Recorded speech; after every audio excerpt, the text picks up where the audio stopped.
For today's video guys, I just want to share with you our house that is under renovation now. Dahil matagal-tagal na din ang bahay na to guys, naisip ng fambam from Hawaii na ipaayos ito.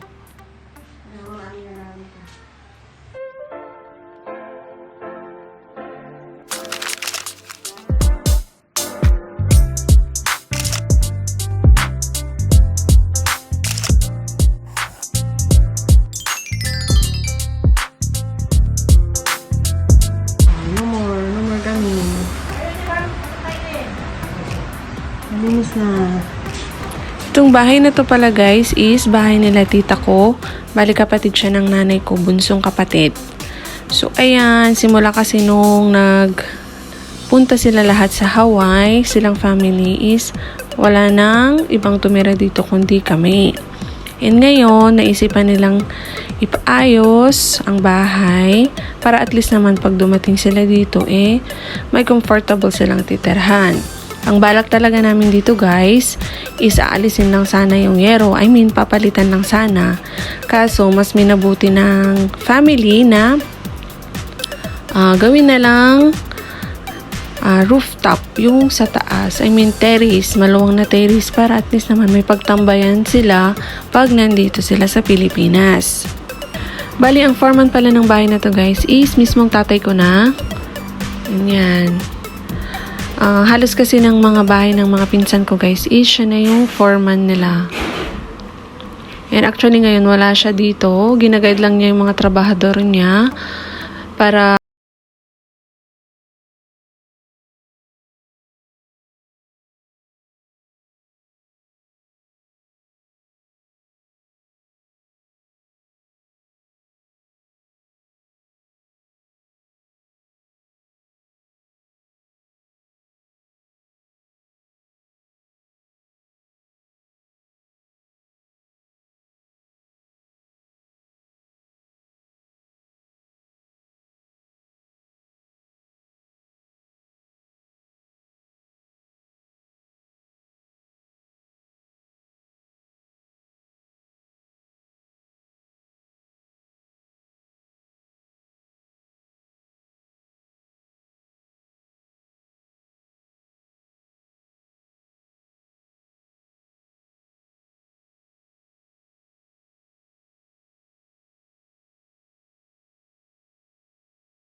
after noon, syempre, ilalagay na nila guys yung steel deck.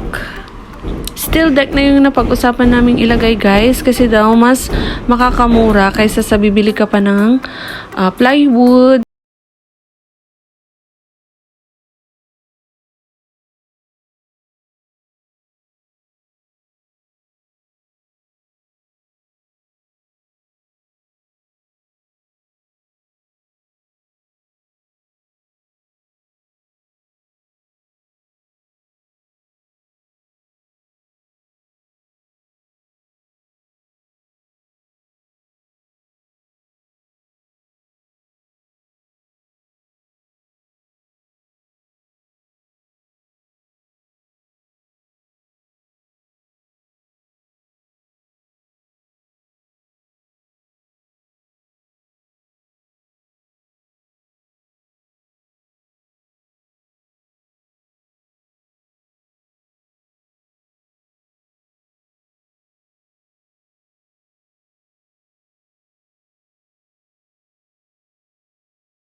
So, ayan guys, nilalagay na nila yung mga steel deck.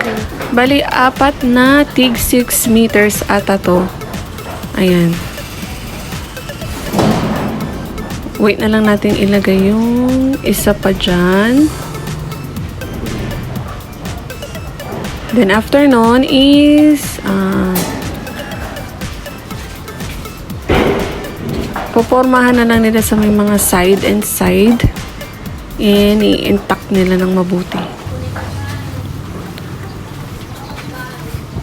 Pagkatapos nun is sisementohin na nila. Yan. Ganyan yung itsura niya guys, yung steel deck.